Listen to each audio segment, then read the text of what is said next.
3, 2, 1, action. Assalamualaikum warahmatullahi wabarakatuh. Selamat, Recording in progress. aku ulangi nggak apa-apa. Assalamualaikum warahmatullahi wabarakatuh. Selamat sore, sahabat EcoPods. Nah, di sini kita sudah ditemani tamu spesial kita yang sebagai narasumber dari BPOM Surabaya. Nah, beliau adalah Ibu Irma Rahmawati, S-Farm Apoteker nih Bu nih. Iya. Nah, lalu beliau sebagai fungsi sertifikasi yang mana kantornya berletak di Jalan Karangmenjangan nomor 20 Surabaya. Nah, di sini perkenalkan Ibu, nama saya Ardi dan teman-teman di sini kita saat ini kita akan membicarakan terkait pentingnya izin edar untuk menjamin keamanan pangan yang disajikan oleh informasi akan disajikan oleh BPOM Surabaya. Nah, Ibu mungkin hanya sekilas saja, mungkin teman-teman ada yang sudah banyak tahu nih, mungkin BPOM itu apa gitu. Nah, Ibu bisa menjelaskan secara singkat saja, BPOM Iya, itu apa sih, lalu tugas fungsinya apa saja gitu, mungkin bisa pengetahuan bagi teman-teman. iya. Terima kasih Mas Ade, Bapak Ibu, teman-teman sekalian. Mungkin seperti yang sudah disampaikan tadi ada banyak juga yang belum mengenal BPOM itu Iya. apa. Jadi BPOM Bapak Ibu kepanjangannya adalah Badan Pengawas Obat dan Makanan. Jadi kalau disingkat adalah BPOM. BPOM. Masih banyak yang salah menyingkatnya BPOM gitu biasanya atau POM gitu. Oh, Iya, BPOM ya Bu ya Bu. BPOM gitu Oke. atau BPOM gitu. Jadi Oke. masih ada banyak yang nyebut BPOM gitu. Nah, untuk Balai Besar POM di Surabaya ini adalah salah satu UPT Badan POM yang ada di daerah. Oh, Tugas utama kami adalah melaksanakan fungsi pengawasan di bidang obat dan makanan. Obat dan makanan di sini ruang lingkupnya adalah obat, narkotik, psikotropik, zat adiktif, obat tradisional juga, kemudian suplemen kesehatan, kosmetik dan makanan. cukup Seperti luas ya Bu, luas ternyata ya sekali, Bu. Kiranya mungkin betul, teman-teman BPOM itu hanya obat dan makanan saja, ternyata betul. banyak juga ya Bu ya. Kosmetik juga Bu. Kosmetik juga Wow, seperti itu. benar-benar luar biasa. Nih. Oke. Kalau tugas fungsinya apa aja nih Bu? Tugas fungsinya khususnya di bagian sertifikasi, tempat saya ditugaskan adalah untuk sertifikasi sarana produksi, distribusi, kemudian produk. Distribusi juga. Distribusi juga. Kemudian kami juga melakukan pendampingan untuk UMKM yang mengurus perizinan di bidang obat dan makanan. Baik Ibu. Nah, berarti kalau misalkan saya boleh tahu nih Bu, kan kalau teman-teman kesulitan nih kalau saya tanya ya sepertinya.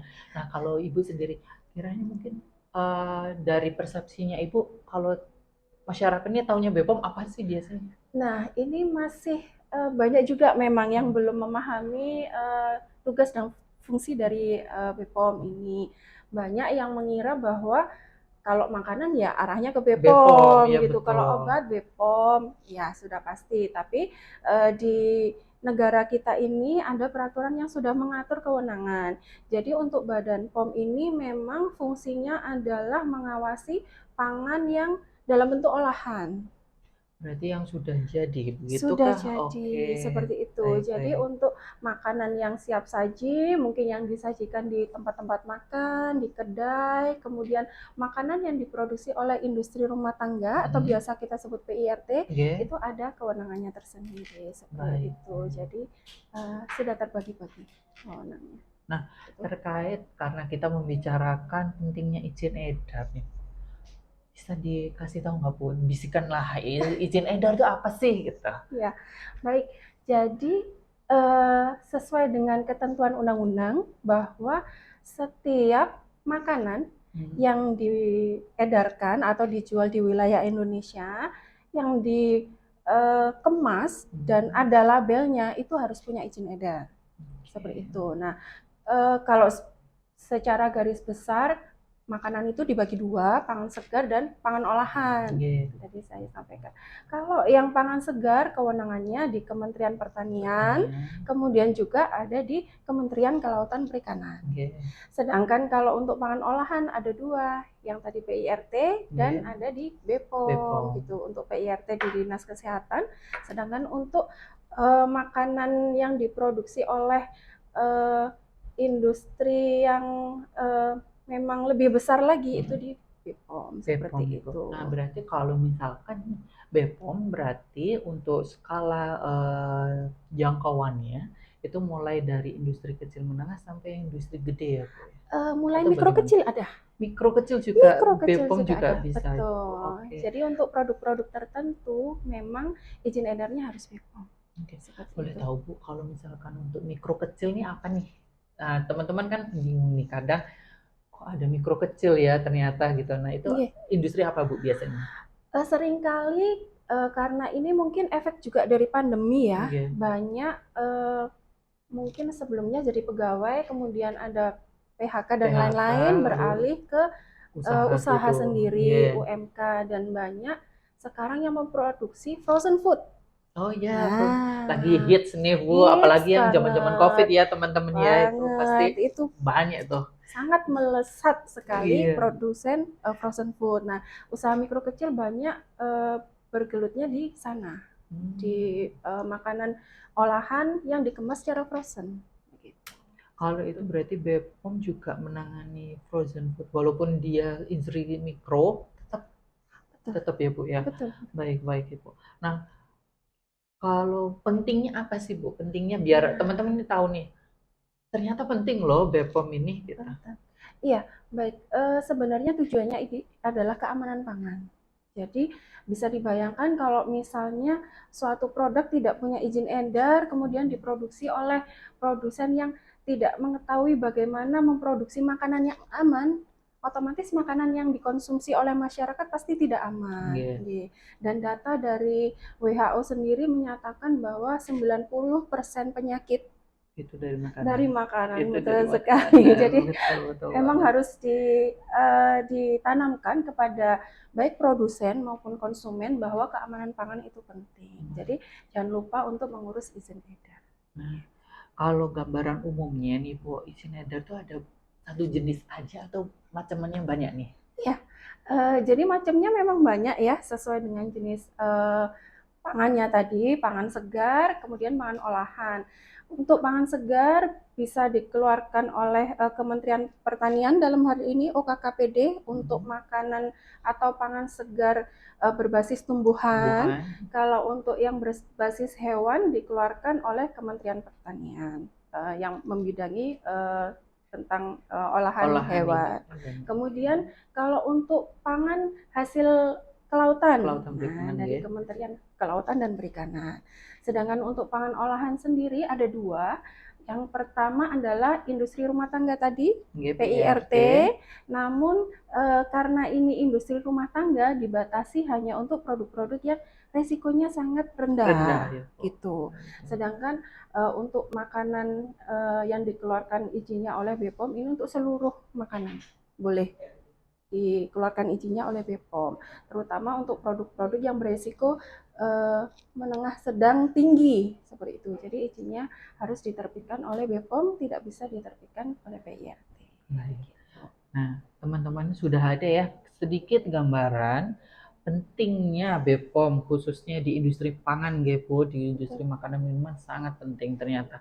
Dan ternyata jangkauannya mulai dari industri mikro loh teman-teman. Jadi jangan sampai beranggapan bahwa BPOM ini hanya untuk industri yang udah besar ya Bu. Ternyata mikro juga butuh nih pengawasan dari BPOM.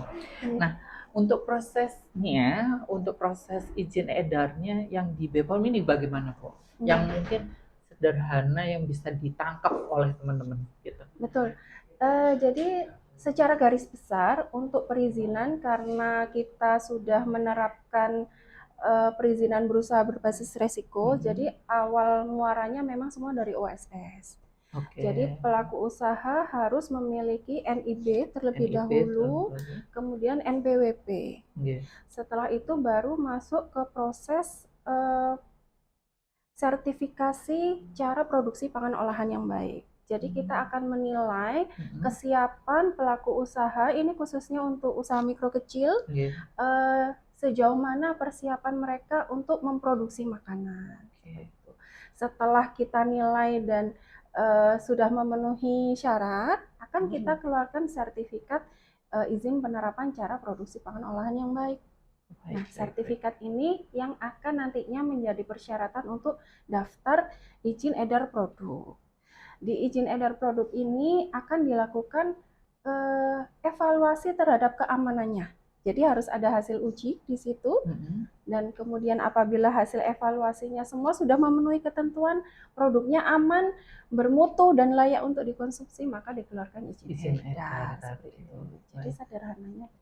Nah, ini sederhananya begitu. Lalu untuk aksesnya, Bu, apakah teman-teman di rumah ini, khususnya yang punya industri, usaha ini bisa akses melalui online atau harus datang? Gitu? Iya, jadi karena tadi muaranya di OSS, jadi semua prosesnya berjalan secara online. Berarti bisa online semua bisa, ya, Bu? dari rumah Bapak Ibu bisa langsung klik-klik, bisa mengajukan izin edar. Namun demikian, karena usaha mikro kecil ini bisa dibilang masih belum familiar dengan sistem online, kami juga melakukan pendampingan terhadap usaha mikro kecil. Seperti itu. Kalau pendampingannya, Ibu, pendampingannya ini bagaimana ya? Apakah ada usulan baru ada pendampingan atau memang diprakarsai oleh BPOM seperti kegiatan jemput bola seperti itu? Oke, jadi kami ada kegiatan jemput bola yang sudah berlangsung mulai tahun 2019 sebenarnya. Sudah cukup lama. Cukup lama, teman-teman. Cukup lama, dan kami namanya programnya Gempur Jatim. Gempur Jatim. Gempur Jatim. Baik. Gerakan untuk mendukung pertumbuhan usaha rakyat di Jawa Timur. Nah, kebetulan program Gempur Jatim ini sudah mencapai top 45 inovasi pelayanan publik di Kementerian. Iya, betul. Jadi kami juga melakukan jemput bola, kami turun ke kabupaten kota untuk mendampingi usaha mikro kecil yang memang berniat untuk mengajukan izin di BPOM. Seperti itu. Kami juga melakukan fasilitasi uji gratis. Ada juga uji gratis. Baik. Kalau itu gimana nih, Bu? Sepertinya menarik nih. Kalau gratis sepertinya menarik. Teman-teman excited langsung nih. Nah, prosesnya bagaimana, Bu? Iya, prosesnya yang pertama kita akan menjaring UMK yang memang berniat untuk mengajukan izin edar, kemudian kita dampingi mulai dari kelengkapan NIB, NPWP-nya, sampai tadi izin penerapan CPPOB-nya. Apabila sudah pada tahap itu, akan kami fasilitasi uji gratis. Seperti itu. Tapi tentu saja ini ada kuotanya. Jadi setiap tahun ada kuota. Seperti itu. Jadi kami akan istilahnya siapa cepat dia dapat. Gitu. Betul. Siapa yang gercep dia yang pasti dapat. Kalau di tahun ini berapa sih, Bu, kuotanya kalau boleh tahu? Tahun ini 100 usaha gitu berarti. Iya, betul. Baik. Dan itu udah full. Sudah full. Wah, berarti teman-teman di tahun 2024 harus gercep nih. Baik. Ini pendaftaran yang tadi lewat apa, Bu? Penjaringan untuk yang gratis ini. Iya, baik. Jadi kami selalu setiap awal tahun kami akan melakukan FGD dengan lintas sektor untuk menjaring komunikasi ya, binaan lintas sektor. Kemudian kami juga selalu upload di medsos kami melalui Instagram, Facebook, Twitter, kami upload. Dan tidak ada pilih kasih ya Bapak Ibu. Jadi setiap UMK yang memang berniat bisa daftar ke kami secara mandiri atau melalui dinas iya, sebagai pembina gitu. Nah, teman-teman langsung nih, mumpung media sosial lagi hits kan ya, pasti teman-teman punya dong Instagram, TikTok maupun sosial media yang lain. Bisa diakses loh teman-teman dari situ informasinya.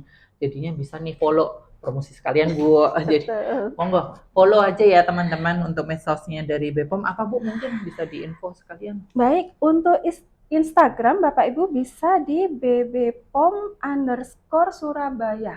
Nah, BPOM baik. underscore Surabaya, Untuk kemudian Instagram gitu. Instagram, kemudian untuk Twitter bisa di BPOM underscore Surabaya, untuk Facebooknya bisa @bbpomsb. Nah, cukup lengkap nih media sosial yang dipakai untuk menjangkau masyarakat ya, Bu.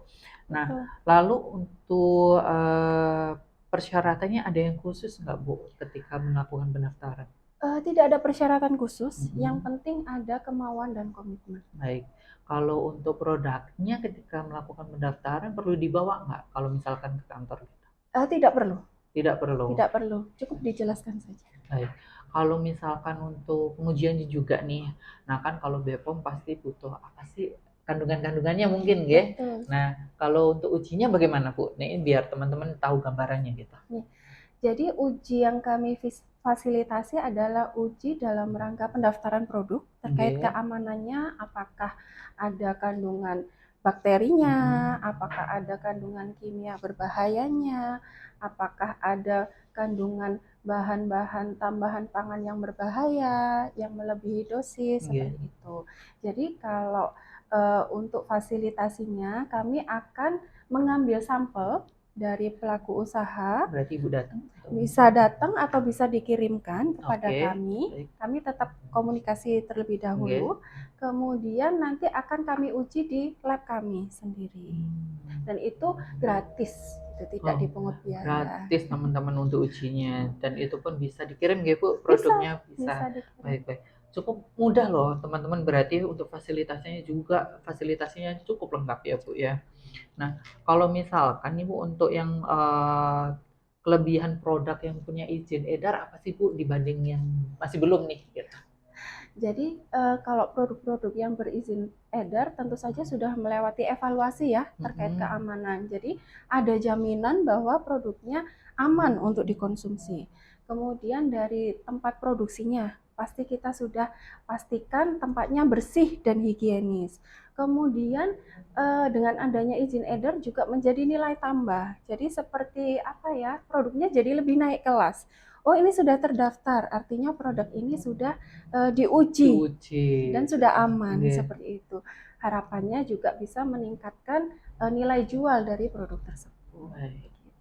Nah, Ibu, karena tadi di sesi EcoPods yang sebelumnya ini kan sudah ada terkait standarisasi produk, lalu juga ada terkait mereknya juga. Nah, kalau misalkan, oh ya, juga ada sertifikasi halal juga nih, Bu. Kira-kira yang mungkin teman-teman bingung, mana sih yang harus aku duluin? Nah, itu gimana, Bu? Iya. Ada informasi yang mungkin bisa disampaikan? Iya, betul. Jadi memang untuk produk-produk yang diperjualbelikan, Nggih. syarat yang utama adalah izin edar.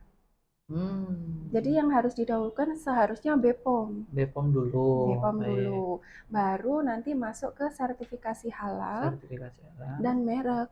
Oh, Seperti baik. itu. Nah, kalau terkait sertifikasi SNI, Nggih. ini ada beberapa produk yang memang wajib untuk punya sertifikat SNI sebelum didaftarkan untuk izin edar. Oh, Jadi ada beberapa produk juga, Bu? ada. Jadi ada yang sifatnya wajib, Nggih. ada yang sifatnya sukarela.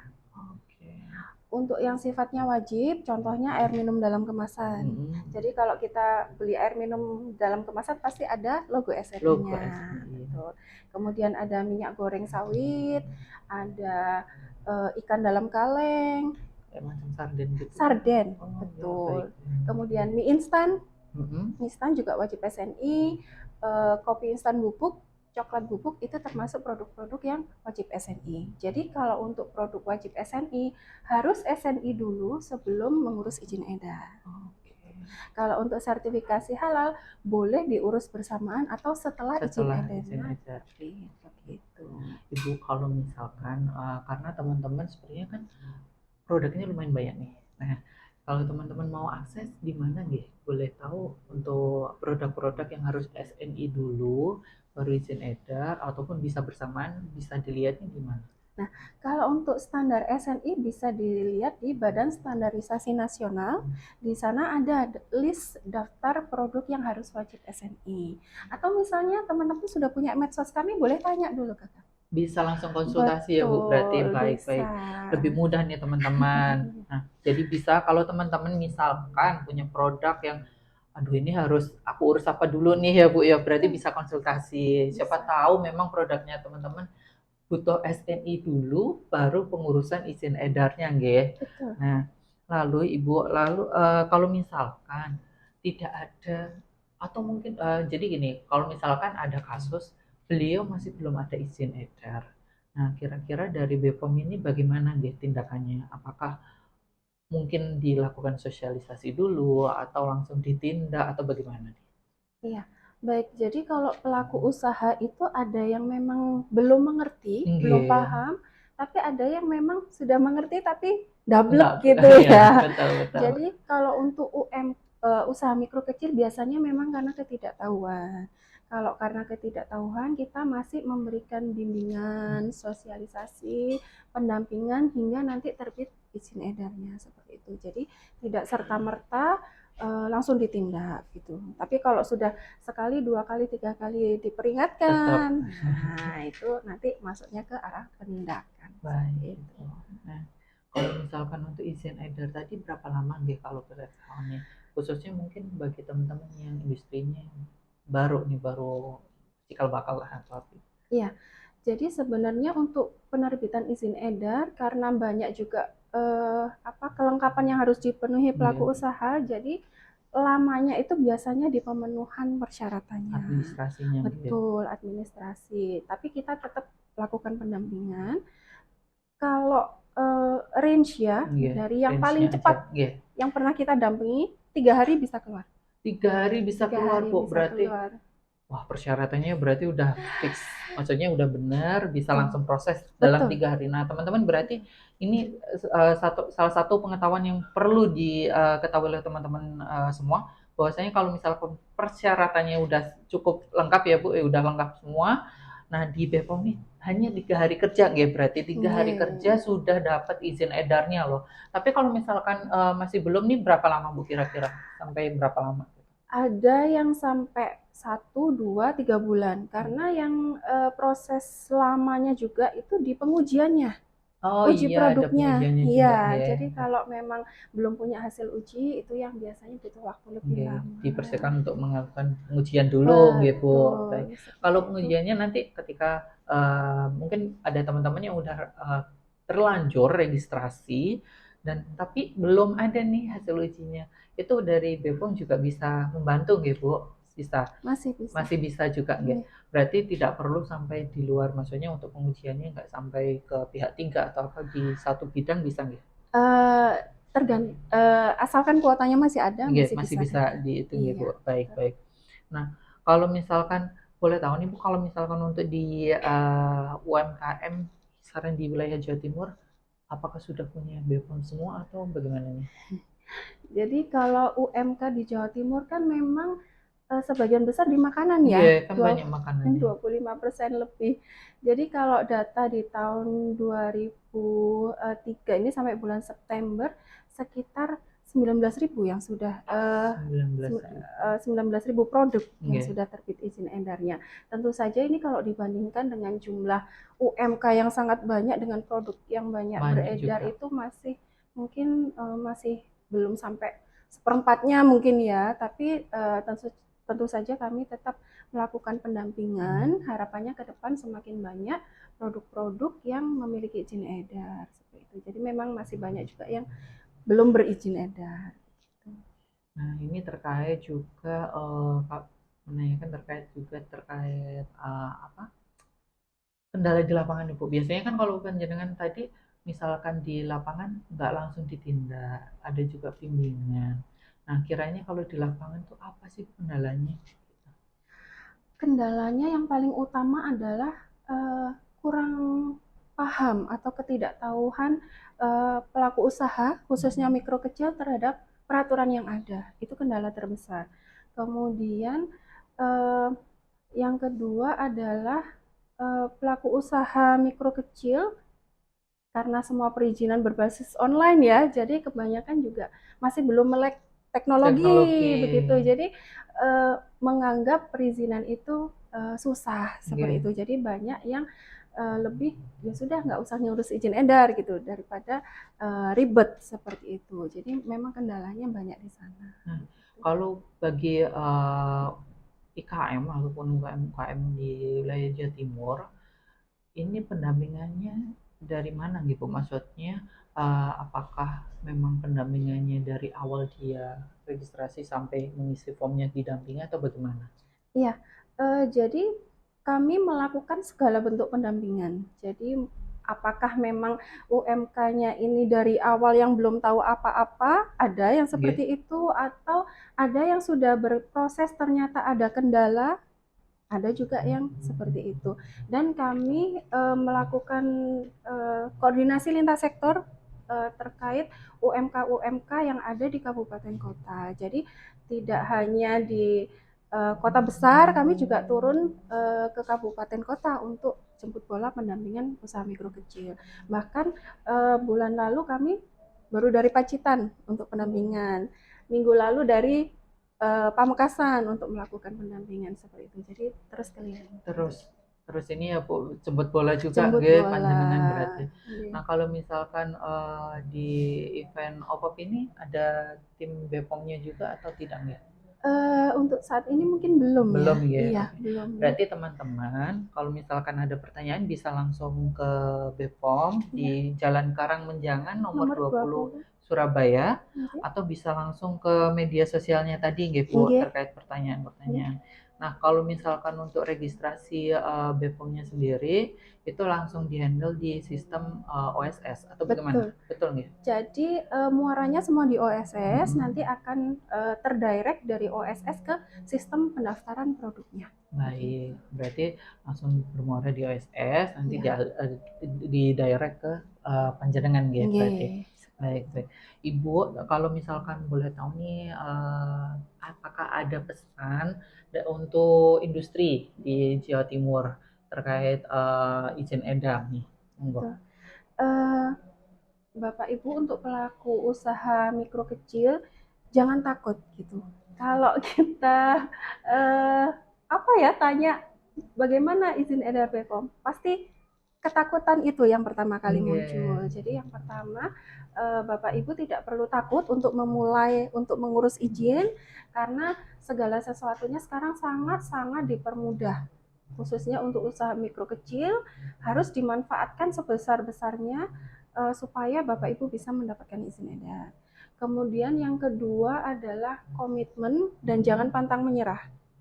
Seringkali yang kami dampingi, terus terang mohon maaf apabila ya ini kenyataan di Nggih. lapangan ya, baru ada masalah di NIB atau di NPWP, baru di langkah pertama itu sudah menyerah gitu.